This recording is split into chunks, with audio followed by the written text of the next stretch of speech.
All right. Great to be here again, Dr. Amols. Should be. I am trying to go live on this other one here.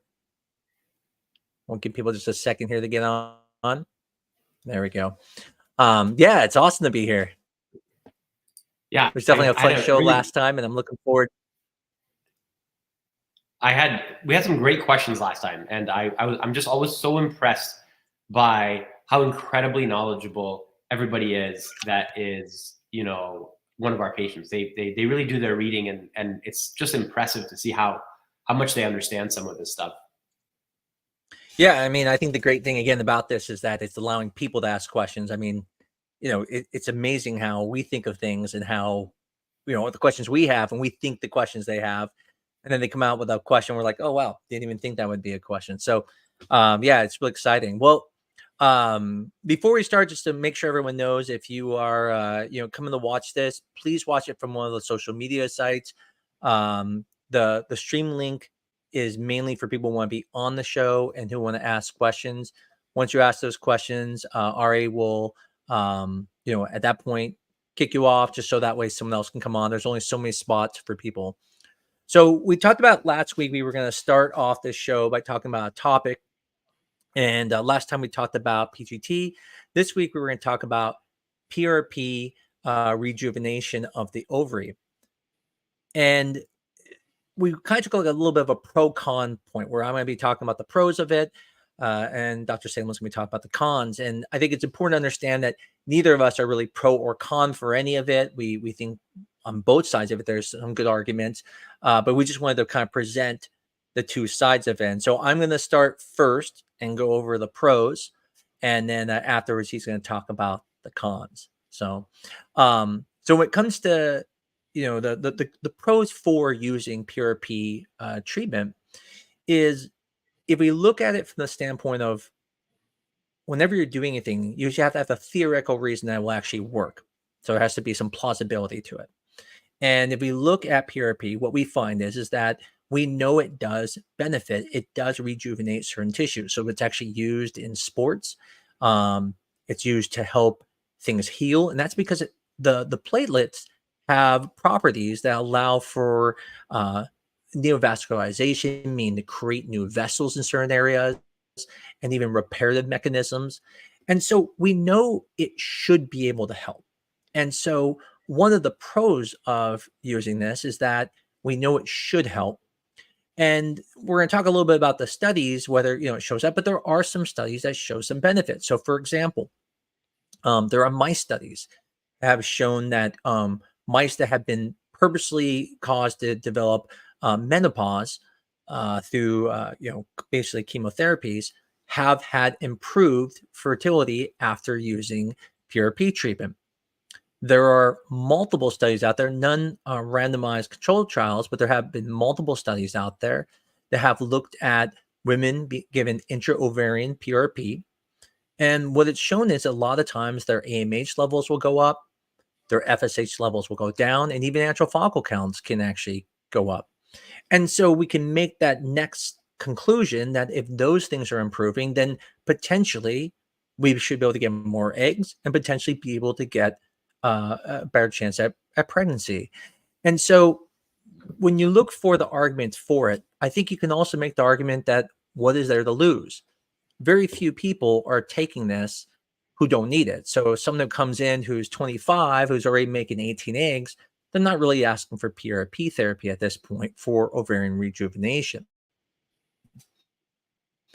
But people who are at that point at the end of the road, and they're like, I have no other options. I've tried everything else. I guess the question is, what's the harm? And so one of the pros for taking is that there appears to be plausibility. There appears to be studies showing it. We know that PRP definitely helps with things like blood flow and repair. And so for these women who are at that last shot, it's not unreasonable to try, regardless of some of the studies saying that, it may not benefit. Right now, there's at least some plausibility that it could, and it seems like it's a pretty good thing to at least try. And so I'm definitely interested next in hearing what Dr. Salem has to say about the cons, and we'll go from there. Yeah, no, I gotta admit, I gave you the hard one, right? So the pros are hard whenever the body of evidence is still developing. And that's kind of where we're at, I think, with this, right? So I think that, we have these early studies, and some of them are pretty interesting, right? So a lot of them in mice are showing, with PRP in certain populations with severe DOR, or in that perimenopausal window, you can have increased, growth factors leading to increased estrogen and progesterone production within the ovary, increased estrogen receptors. So it makes you think like, maybe there's something here. But just like any good doctor tends to try to do, we at least try to, have all the evidence that we can and say, is there enough evidence for saying that the benefits outweigh the cons? And so I guess I'm responsible for talking about the cons. And, there are some, there's definitely always some whenever you do a medical treatment. So, the way that PRP is generally given, not always, there's different ways, but it's into the ovary. So you have to go under anesthesia, and you have to put a needle into the ovary, and you have to kind of make a couple pokes into the ovary, and you put the PRP directly into the ovary.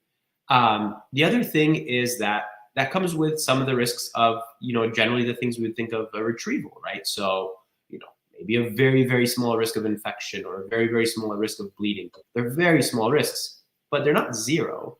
And then, the last thing that I keep coming back to is that, there's been a lot of studies done on it in the lab, on mice, on some other models. And those studies are really surprisingly good. But my patients aren't mice. And so I have to get the human data to tell me like, hey, this is pretty good. This thing really works on humans. And I just don't think we're quite there yet. And we might get there. And it's really exciting that maybe we find a group of patients that really benefits from PRP. But we still haven't, in my opinion, found that group perfectly. And once we do, I do think that there's going to likely be benefit, but we're just not there yet. So I don't know if it's prime time 100% for everyone. There are those, let's call them edge cases where, just like you were talking about, Dr. It was like, people have tried a lot of things, and this is kind of their last shot at it. And they want to say, well, I don't want to leave anything on the table.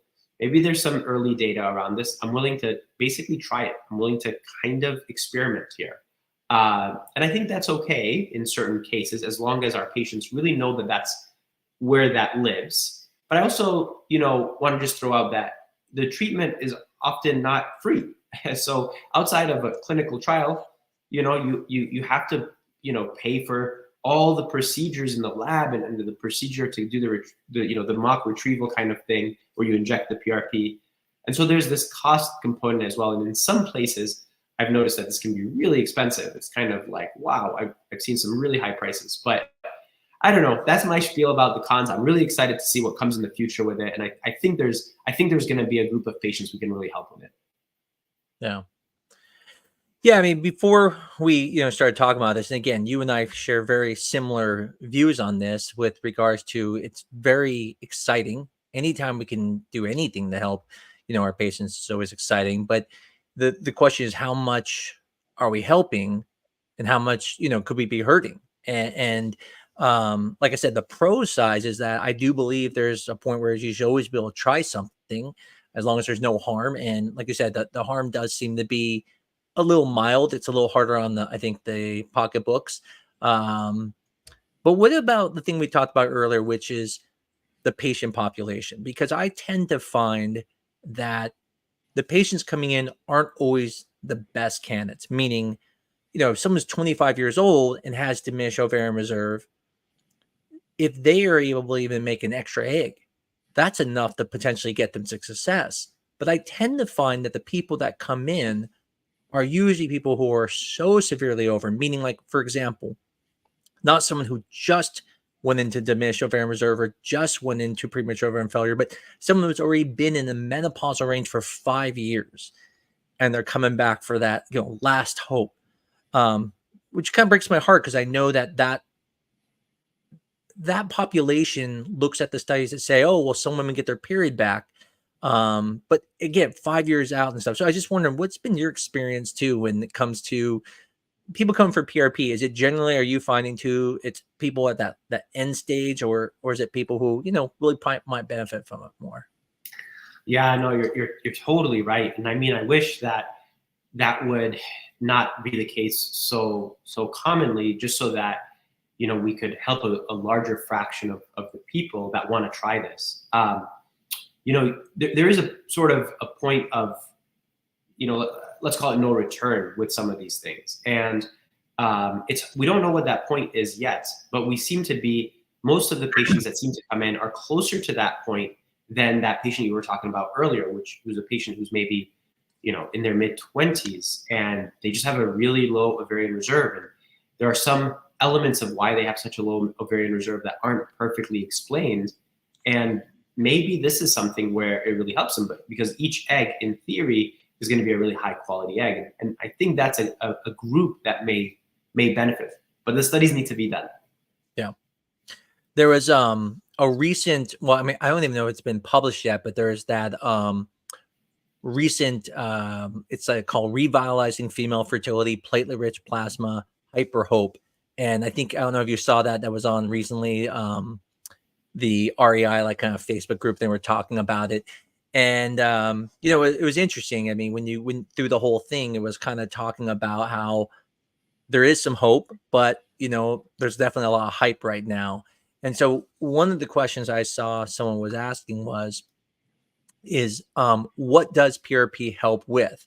And so although we just discussed talking about ovarian rejuvenation, I think it's a great question, is can it help with other things? The answer is yes. As I talked about in the pros, it's used in sports, is used to help with injuries in sports, and so that for healing. We tend to use it in several areas in fertility. The ones I know about, and the one that we use a lot, is for lining thickness. So people who have thin linings, people with Asherman syndrome, there has definitely been some studies that have shown some benefit there. When it comes to ovarian rejuvenation, again, another area we're just talking about today, that one's still a little less studied. Again, no randomized control trials for that. And in case people don't know what that means, randomized control trial means randomly giving it to everyone and then finding out who benefits and who doesn't, but they don't even know if they're getting the medicine. We don't even know. And so that way the study can't be biased and we know the results. But the other one that I saw, which I'm not as familiar with, but I did see some benefits, was in recurrent implantation failure. And so that's another area I see people using it. And, I was reading in that article, there was like one study where, I think it was like 18 out of 20 people ended up, having pregnancy. But, again, it's one arm of a study. It's not looking at, if on the other side, like, was it that or was it something else, that they were just better at doing transfers in that practice? Yeah. Very interesting with the uterine benefits there. And I would say there are a lot of studies there that are a little further upstream, I would say, right? So, or is it downstream? I don't know. It's further along. That's what we'll call it. And I do feel more convinced by some of those studies for recurrent implantation failure and how to use it there. Yeah, I mean, I think that's one of the hard things about some of these studies, why it shows, when you don't do a randomized control study, you don't know what helped. So it's easy to say, well, it's the PRP, but what if they're just better at doing transfers? And that's why it went better, right? Or maybe they were watching things closer, checking hormones closer. So it's interesting. Like I said, part of me wants to make sure it helps, but on the part of me of being the physician, I also don't want to, recommend something if there's no proof that it works, because then I feel like I'm leading people down the path of false hope. And so I'm very excited of what comes of it. Anything else that you think of in our field? I'm thinking for PRP treatment. Those are the only things that really come to mind to me. Those are definitely the really big ones that come up. I mean, I know that in other fields, they're using it for recovery after surgery. And, this is one of those kinds of things gets my attention. Obviously, nobody's really doing the studies full out, but it does kind of pique my interest. Like, what if you have, a quite invasive surgery for a fertility, underlying fertility cause? And, what are there any benefits of injecting PRP? And again, that's kind of from what I know, kind of a data-free zone. Yeah, I mean, I think probably one of the biggest questions I ask all the time is, what can I do to help my ovarian reserve? And I think sometimes we put too much focus on ovarian reserve. So, for example, I always explain to people, you can have a good ovarian reserve and not get pregnant, and you can have a bad ovarian reserve and get pregnant easily. Ovarian reserve is really just more of a measure of how well you'll do when you take medications. And so the interesting thing with the ovarian rejuvenation is, even when it helps parameters, does that really mean you're going to have an increase in live birth? And that's where we just don't have the data right now. Excuse me. Well, I think we've beaten this topic to death a little bit. And I saw one of the questions we answered. And so let's bring up Ari and see if there's any questions she has for us. And then we can kind of go over that. Let me pull you up, Ari. All right. All right. Hey, so we have some in the private chat, but like you said, we've pretty much hit all of these on the nail. I guess the last question that came in from Tara on Instagram, it says, how many times would I have to do this to better my chances? And do you think it's really worth it? Perfect. I'll let you start first, Dr. Salem, since I feel like I was talking more. Yeah, no, I mean, I'm happy to. I mean, so again, because this is a pretty invasive type of procedure, the number of times that this has been done is kind of relatively limited. Some places will do it once or twice. There are some places that do it maybe, I think, 3 times. It's a pretty limited amount overall in these early studies and early protocols that have done it.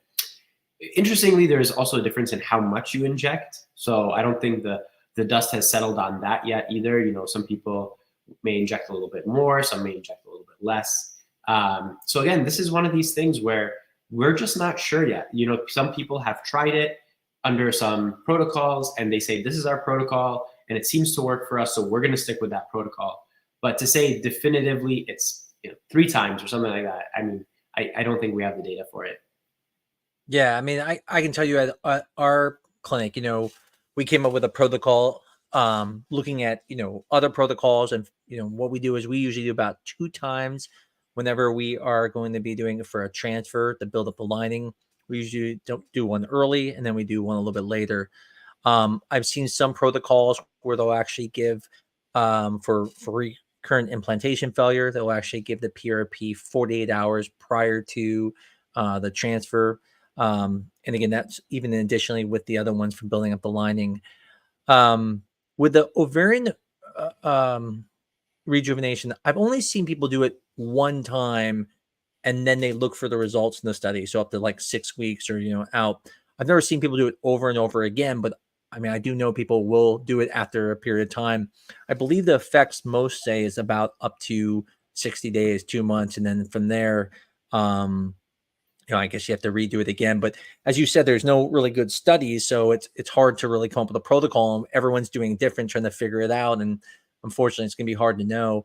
I think the second question part that Tara asked was, is it something that's worth it?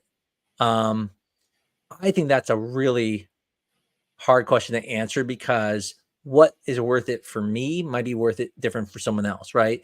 For 1%, that might be enough for someone to go, hey, I'm willing to pay that for 1%. I always look at everything from more of a standpoint of like cost effectiveness. And so if I go, okay, if I spend, I'm just make up a number, let's say it was $5,000 to do it. And there are some clinics that do charge a lot for it. And I could do 2 IVF cycles or IVF cycle instead of doing it. I may say, well, listen, if I can get multiple IVF cycles in, just getting the number of eggs might be beneficial. So if it can only double my eggs and I can do 2 cycles and, get double the eggs, I don't know if it's as cost effective, but I think if it's somewhere it's affordable and you tried other things, it's definitely not an unreasonable thing to try. Just understand going into it, this is experimental. It has not been proven. And, if hopefully if it works, it's either because of it or coincidence. So what do you have to say? I mean, what do you think? Do you think it's worth it? Dr. Salem? That's a pretty tricky one, right? Because I think of it exactly in the way that you do, about this idea of value. You know, how much value is created by doing incremental things. And you know, sometimes there's a lot more value in just like you said, just doing another cycle of IVF, because you're going to get 5 more eggs and another shot at it. And if you know the price is getting very close to what you would be doing with PRP, and it's just helping you get, you know, an extra egg or two, you know, I don't know. And again, these are hard things to compare, because you know, value and cost effectiveness are hard things to compare at the individual level. They're easier things to compare when you talk about a group of 1,000 people, and then you say, well, obviously this is more value added to do this than this. And so with the individual, I mean, that's the difference between public health and medicine. You have to figure it out with the person that's in front of you, and use a shared decision making model to say, what do you think? Here's what I know. Let's make a decision together about this. Yeah, no, I agree 100%. And one of the questions I was asked afterwards was, you know, how much does it cost, and do you have to go under anesthesia? So I know of 2 ways that you can do ovarian rejuvenation with PRP. The first way is the one that's most known, which is going to be intra-ovarian administration. I mean, technically you could do it without anesthesia, but I wouldn't recommend that. I think it would be very painful. So what happens is you do go under anesthesia, and then the needle's placed into the ovarian tissue under the kind of the tunica underneath it and placed in there. The second way does not need anesthesia, and that is where you go and you essentially put a catheter in the uterus, blow up a balloon, and then under high pressure, you push all of the PRP solution through the fallopian tubes around the ovaries, and then they kind of soak in it. And then that one usually is a little bit lower cost, and it doesn't require anesthesia. And the question kind of, and I'll let you answer too, because I feel bad answering this. I sometimes even wonder, like, if both should be, when you're talking about the different pricings and whether they work, I almost feel like the one where it's baiting it should be better than injecting it. Now, I know it sounds kind of weird, because you're like, well, man, injecting it in, that gets it right in there. So that's the best. But when you think about it, I mean, where do eggs sit? They're not inside the ovary, right? They're on the outside of the ovary. And so if it's baiting in it, and, you know, think of the ovaries sitting in the pelvis, they're going to be sitting at the very bottom with all this fluid there. It's going to be sitting there for hours and hours and hours. And so it's interesting. I mean, I just wonder what your thoughts are on that. I sometimes wonder if that could even be a better method, but obviously there's just not enough data out there to say what's better and what's not. Yeah, that's right. And I mean, that whole environment is so important. It's not just the ovary. I mean, I'll give you like you know, we'll draw an example like endometriosis, right? So the endometriosis that is in the ovary is not the only endometriosis that can affect egg quality or can affect results. You can have endometriosis in the pelvic peritoneum, that place that you're talking about, that kind of potential space where you would put in the PRP. So, you know, there's a lot of biology, let's call it, that happens in that intraperitoneal space. A lot is absorbed. I mean, it is an incredibly complex space. And so I do think that could be a better option. Absolutely. And I hope somebody can compare them, say, here's a study with ovarian, here's a study with intraperitoneal, and follow people out until they hopefully get pregnant. With regards to the cost, I mean, you probably know where the highest cost is. You were in San Francisco at one point. I mean, what were people charging for it out there? Oh, it was insane. I mean, you know, you know, I heard numbers that were in the range of like, you know, $10,000-$15,000 when all is said and done, because it's never just the one therapy. It's all the things that, you know, might surround that therapy. But so that's one of these things where I'm like, boy, the value there is really called into question. And the cost effectiveness is really called into question. Wow. Well, let's get Ari back on and see what other questions we have. I'm going to get Ari back on here. Hey, Ari. Okay. Hey, so we have actually 2 more questions on here. It's from Shauna on Instagram. She wanted to know, I think she missed her chance last week, but she asked, could you get their feedback on True Nitrogen? I believe it's a supplement. And then she also asked a question about IVC. If there's time, can you talk about the chances of implantation with a fresh transfer of IVC? Yeah, absolutely. I'm not, and I'm going to let you, Dr. Salem, maybe take over here. I'm not familiar when she says feedback on True Nitrogen. Is that like a supplement? It's a supplement. It's a supplement that exists out there that's like a, NAD plus. It's a B3 precursor, Gotcha. I believe, vitamin Okay. B3 precursor. And they, it like increases the NAD plus levels over time, which is an antioxidant. And it's, So anti-inflammation. the theory is that it increases, exactly, like it improves the environment, just like all those things that we were talking about with improving the metabolic stress of that, ovarian environment. Now, I think this is a great question, both about NAD and also about supplements in general. The first answer, and I'll be totally honest, is I don't know. I mean, I have no idea if, True Nitrogen is very effective for IVF, or if it is, just one step above a sugar pill, right? And the reason I don't know that is that it's very, very, very hard for companies to do really good studies looking at just this one thing. And here's what I mean by that. You would have to kind of think of having a group of people that does the exact same thing as another group that just, the only difference is they take this NAD plus and the True Nitrogen. And then you could get a pretty fair comparison of the two.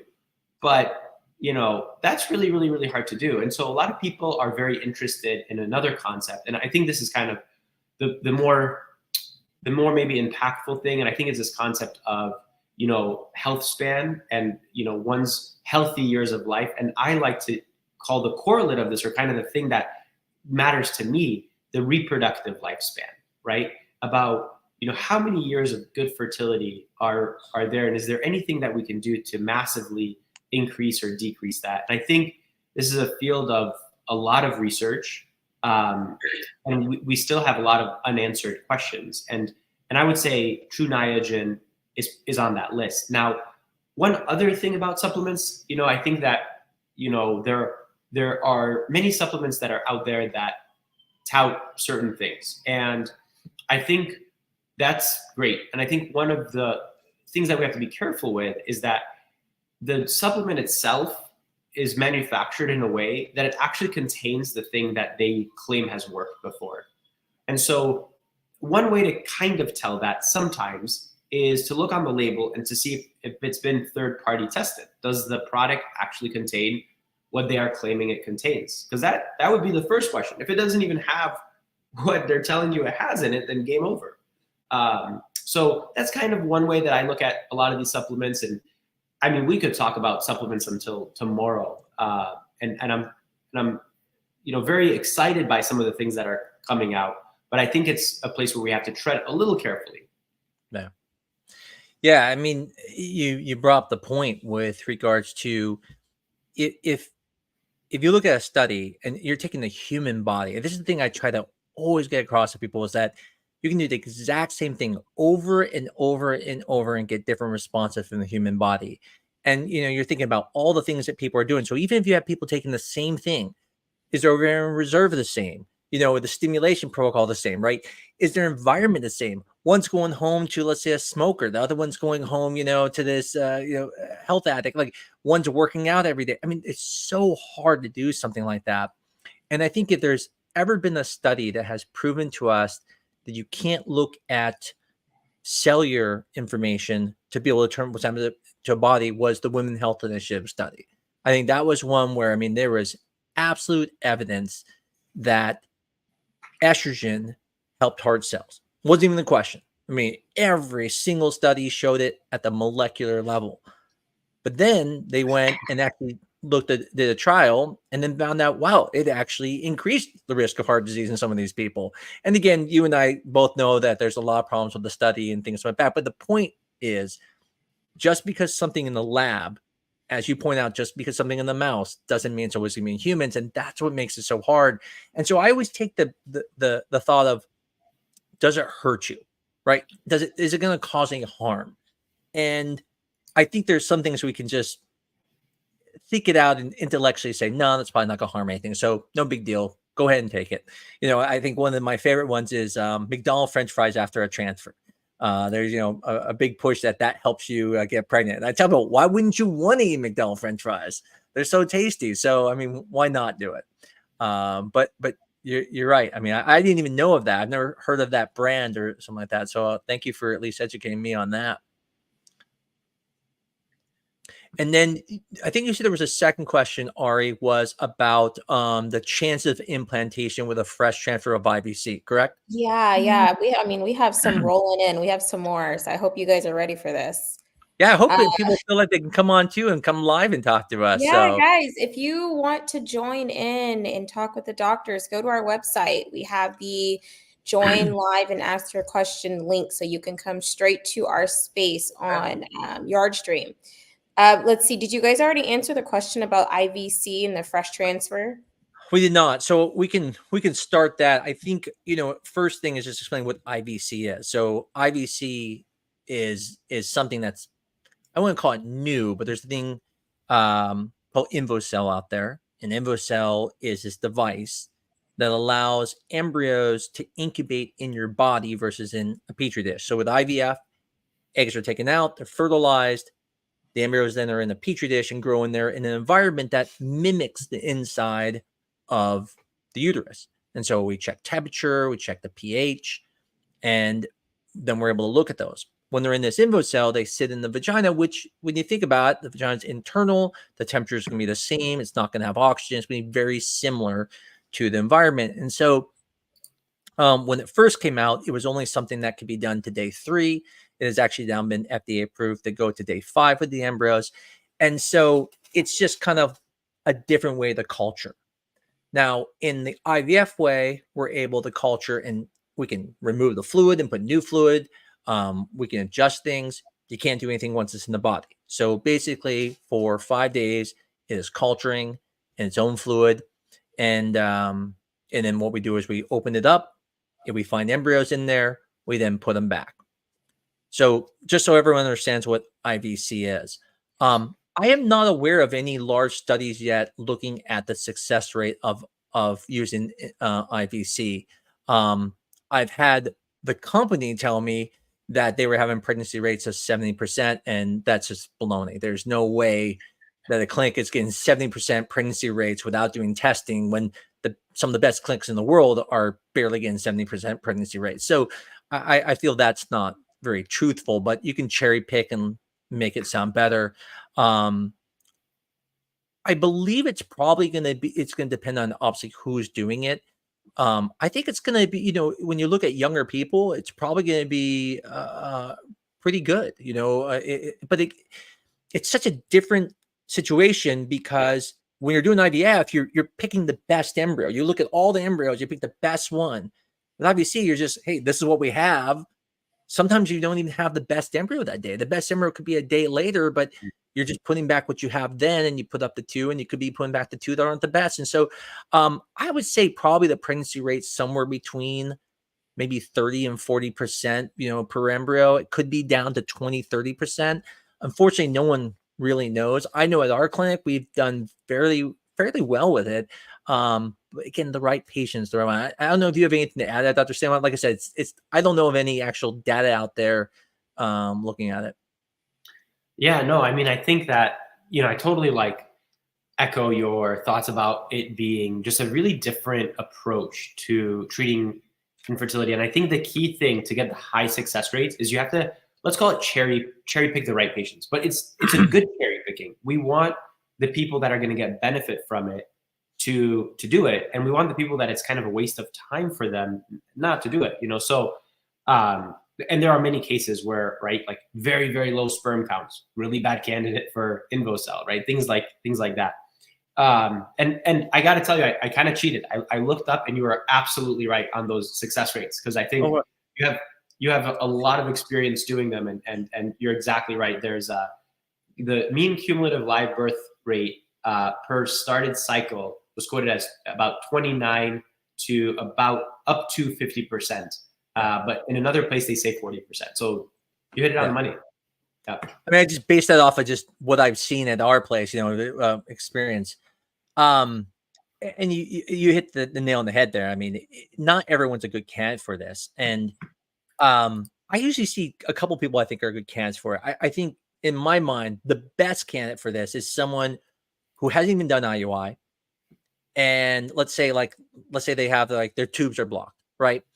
And they just want one more kid. And they're like, I don't want to go through IVF. I don't want to get my tubes reversed. I think it's a great idea. I mean, it's a very low cost option. It's like a mini IVF. And then the other place I think is like a lot with same-sex couples. I think it's amazing actually for same-sex couples, because in that situation, you don't even have infertility. And no one wants to waste all this time doing IUIs, which is expensive because the sperm costs you on every single one, an arm and a leg. So you do 3 IUIs, you're looking around over $6,000-$7,000 because, you're paying for sperm, and it's not even Brad Pitt sperm. So I don't even know why it's so expensive. So I think that's a great category because 1, you only have to buy really 1 vial of sperm. You can do this. And then 2, your partner can even carry for you. So now you both are carrying in the pregnancy. So I think it's an amazing opportunity for same-sex couples. But I do think there are some people who do it that probably aren't good candidates. There's one other interesting candidate I think about too, is people who make very few eggs. Mm-hmm. And I always wonder, like, I know IVF is better, but if they only make 2 eggs or 3 eggs in IVF anyways, would they benefit of doing a whole bunch of these over and over? So if they can do, let's say, 4 IVCs for the price of 1 IVF, even if you're making 2 eggs, that's 2 times 4 versus 2 times 1, And so I don't know. What are your thoughts? I know, again, we also are a place, we don't push this at all. It's just something as a option for patients. What do you think for the future of like kind of fertility? Yeah, no, I mean, I honestly I've always been really excited about IVC, but the big thing that they have to continue proving, the company, in my opinion, is value. They have to create value for the right group of patients, because obviously if it costs the same thing as IVF, well, there's no reason to go comparing studies and everything. We know IVF is going to work, at a higher success rate in a controlled lab with possible PGT testing and all these things. But I think that it's a really, really wonderful option. And I think that our world is evolving so rapidly in fertility.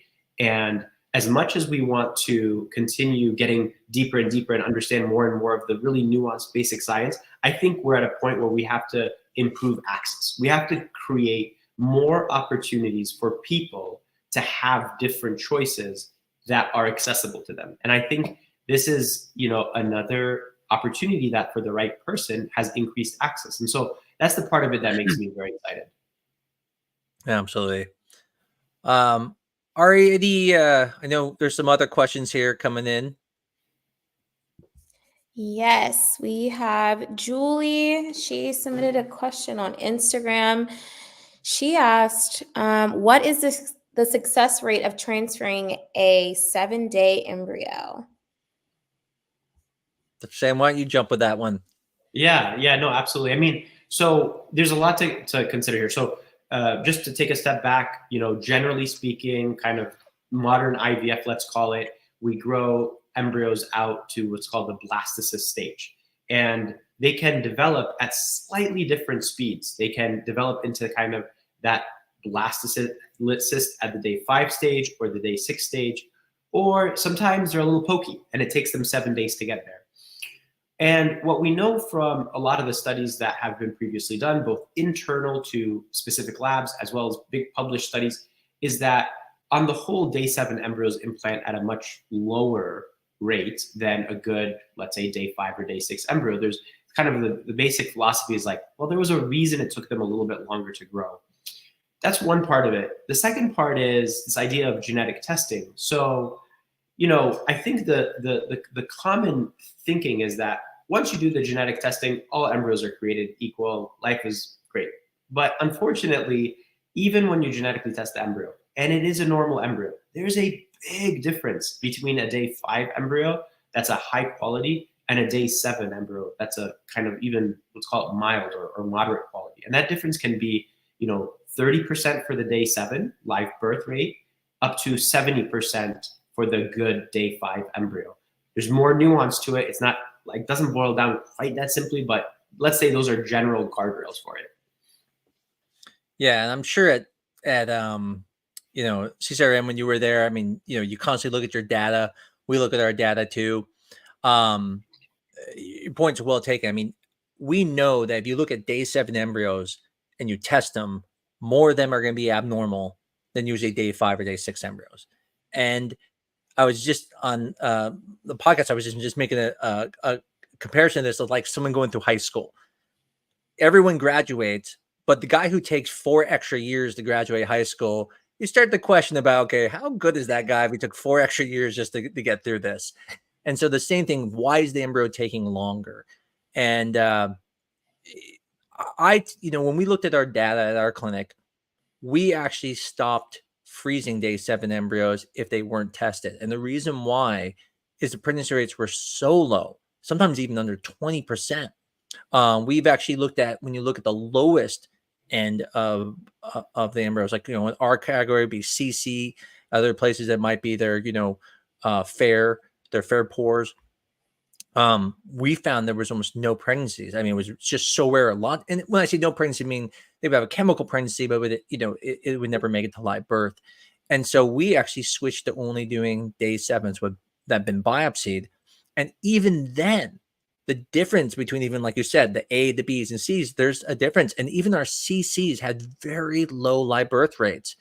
And so we even opted to not even freeze those anymore if it's a C travatherm because of the low live birth rate. So I had a conversation recently with a patient who paid a lot of money to get donor eggs, and they have a guarantee, and they had a day 7 embryo. And they said, well, that meets the guarantee. And I was pissed. And I called them up and I said, this is ridiculous. How can you sit there and say that meets your guarantee? And they're like, well, it's euploid. I said, but we all know, everybody knows that it's lower, the chances. Yeah. So I said, so if you're not freezing an embryo that's bad quality because it's a lower chance, then why would you count that as your guarantee? I said, listen, if they get pregnant, fine, no harm. But if they don't, how can you call it the guarantee? So yeah, I think there's still a lot we have to learn, like you said, but yeah, I mean, day 7s, there's definitely a chance. I tell people probably between about 30 and 40%, but it just depends on that quality embryo. So, did you guys do day 7s at your previous clinic? Yeah, exactly. So it was a very, kind of a very selective group of day 7 embryos, much like you said. They would, be genetically tested. And the results were still, like you said, really, very, very modest or kind of low, just like those exact numbers that you said. And it has just so much to do with the embryo at that stage. And so, but it certainly was one of those things where if the embryo showed really poor quality, it wasn't biopsy. It just wasn't even biopsy. There's no sense in kind of torturing an embryo to biopsy it, to, hope that it will survive the thaw and do all these things, so. Have you ever, before we jump to the next question, one thing I find interesting is that when women are more mature, so like, let's say someone's like 48 or 50 or something, and they get a normal embryo, a euploid embryo, we know the pregnancy rates are significantly less than someone who, let's say, is 42 that has a euploid embryo. And I only know this because one of the companies we use, Progenesis, we actually get to see data from all the clinics, and we can like use filters and figure out, and you see the drop as people get older. And so I've always, in my mind, the way I've always thought of it is that, it's not perfect, this testing we're doing. We're looking at large chromosomal problems. And we know that as we get older, there's a higher chance there's going to be small problems that are maybe not being picked up. I just wonder what your thoughts were on that, because that's one thing that in the beginning we thought all were the same. They're all euploid. And now we're realizing, they're not all the same.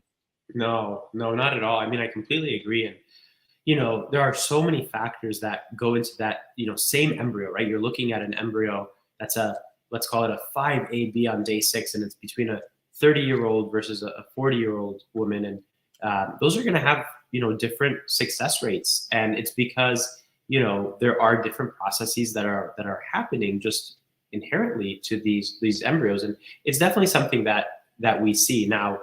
The other part of it is, well, the pregnancy rates are still pretty good. You have a 5AB, day 5, day 6 embryo at 40.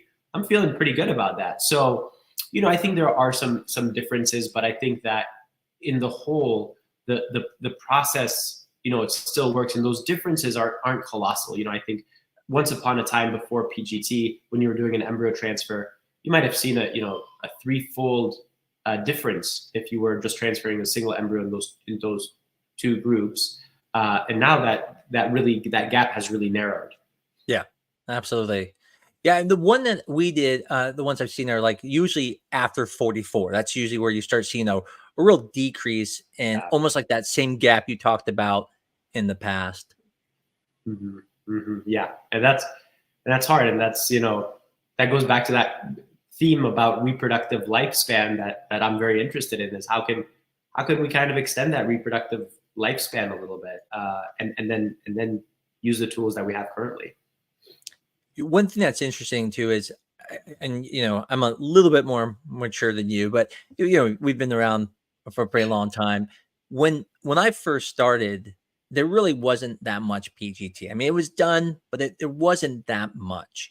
As you know, in 2000, I think it was the 2004, maybe somewhere around there, where ASRM came out with our guidance to not do it anymore because there was actually a lower pregnancy rate doing it. There were some problems, so it kind of fell out of favor for a while. And then obviously when they had better techniques, it came back.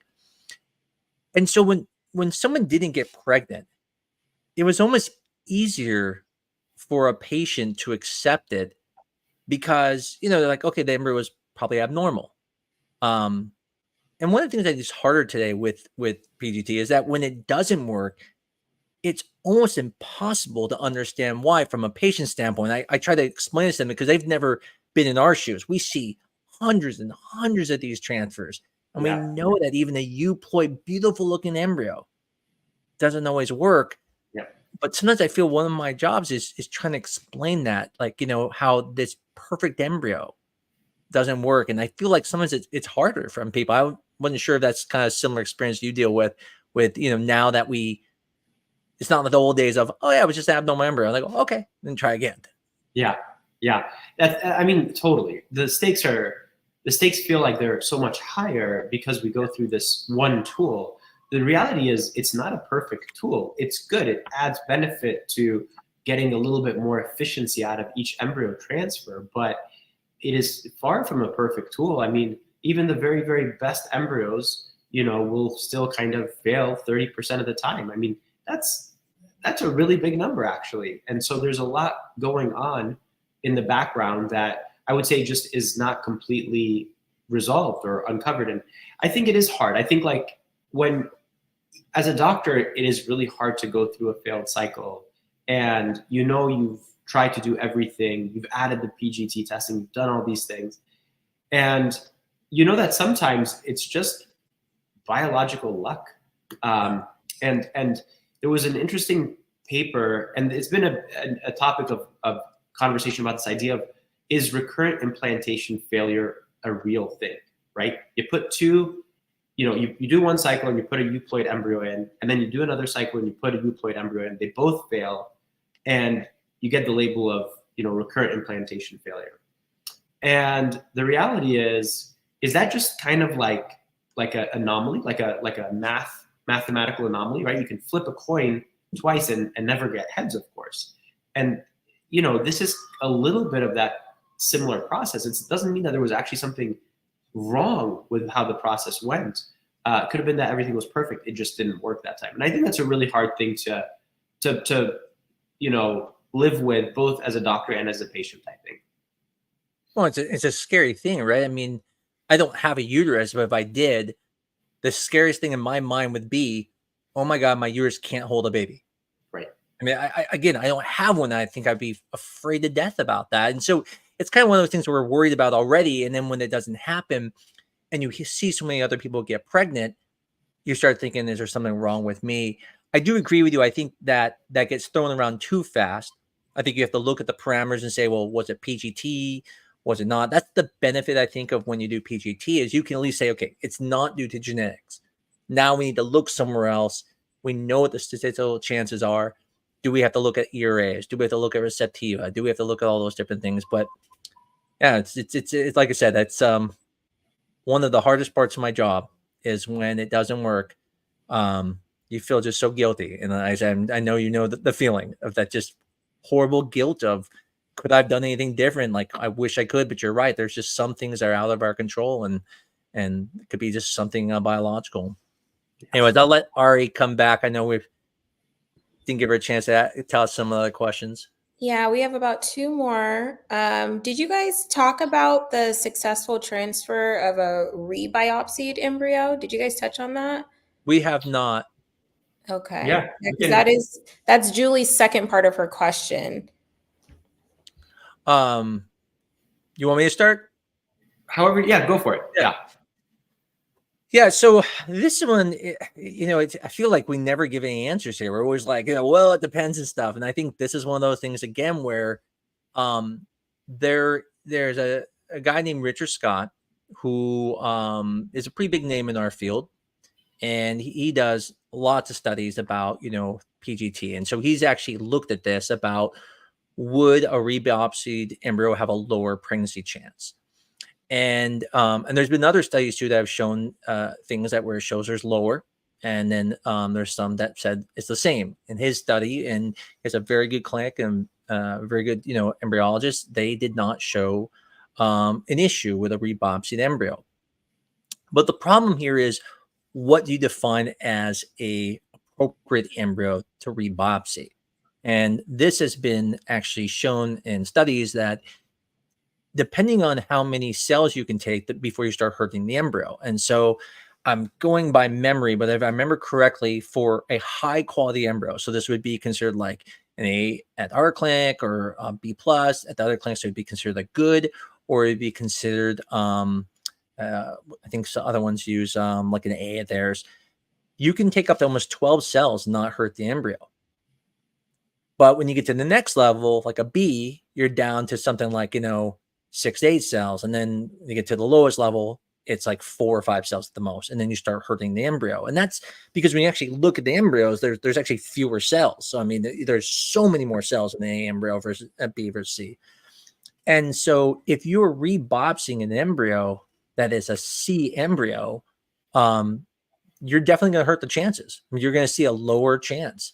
And it doesn't mean that it can't hurt an A embryo, but when you have more cells, there's less damage. But then I think it even goes down to the embryologist. I mean, different people have different abilities. And I think that's why some clinics have better rates than others sometimes, is that, you can be harming the embryo, even though I've even made the point in this in my podcast that, like, taking cells is actually very unlikely to hurt an embryo if you do it correctly.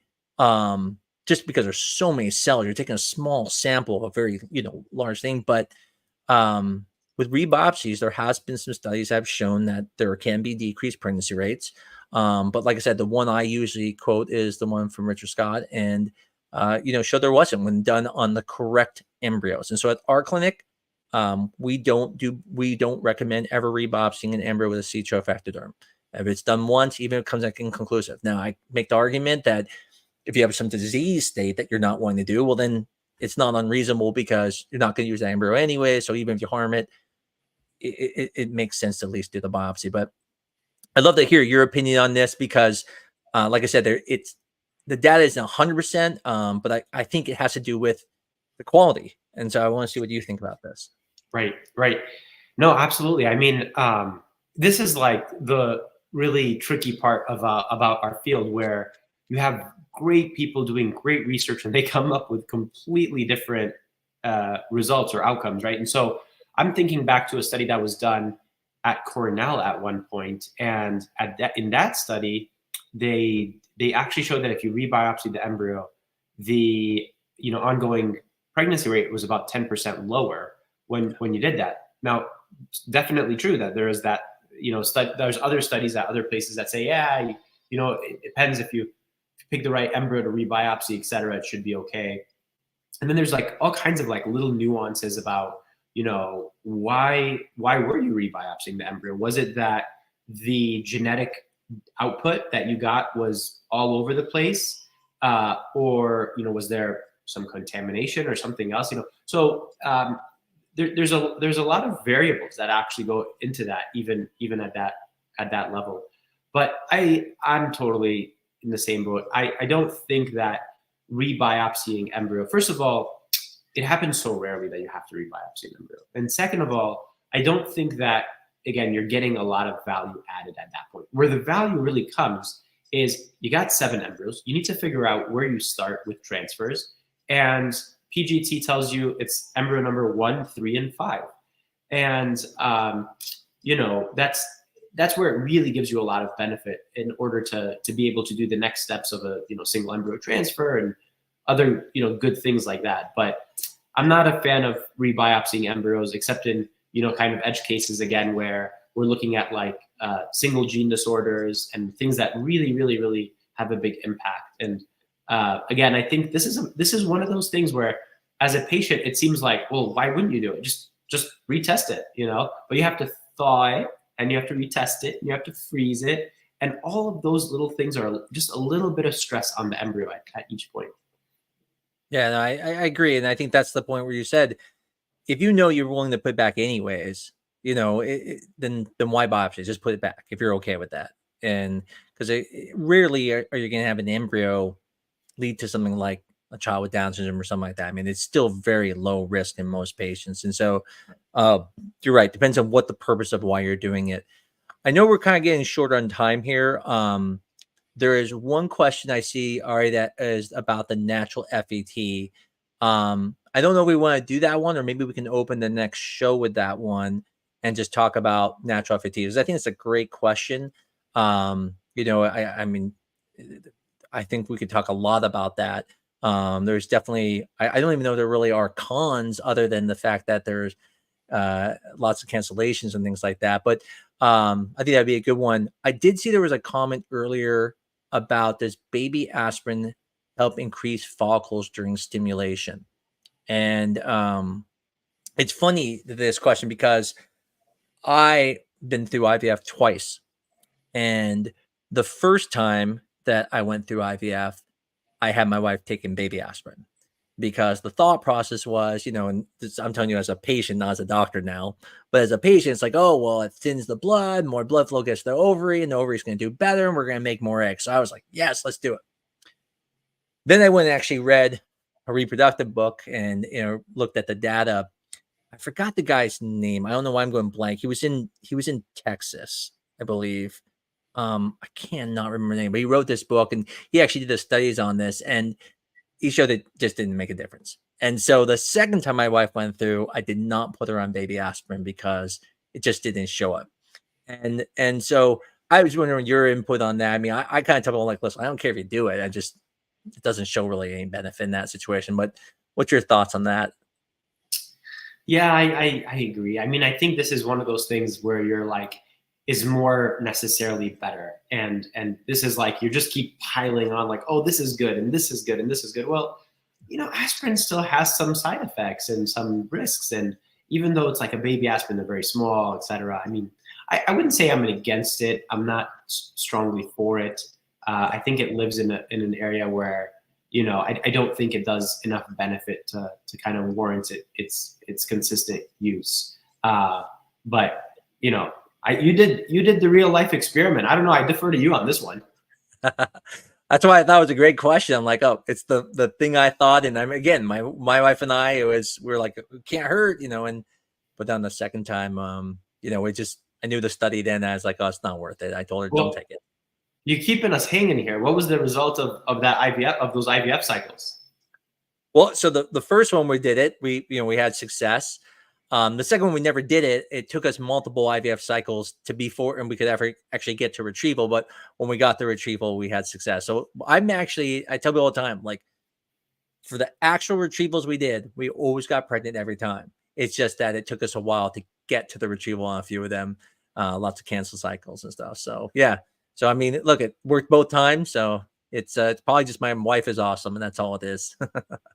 Well, determination does definitely go a long way around here.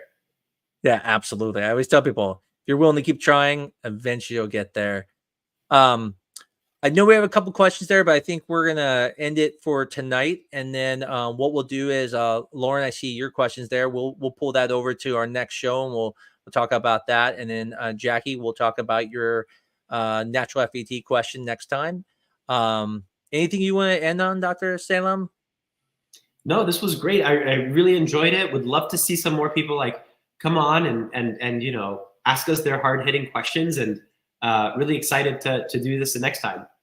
Yeah, I mean, like Lauren's question here, it's a great question. It's actually, if an immature egg matured 1 to 2 hours later, what's the chance of result in live birth? I mean, that's not even something I would even think about just talking about. So those are just great questions. It allows me to have a different view of what people are thinking. So I'm sorry I'm not answering it tonight, Lauren, but we will answer it on the next show. We'll post that on the website.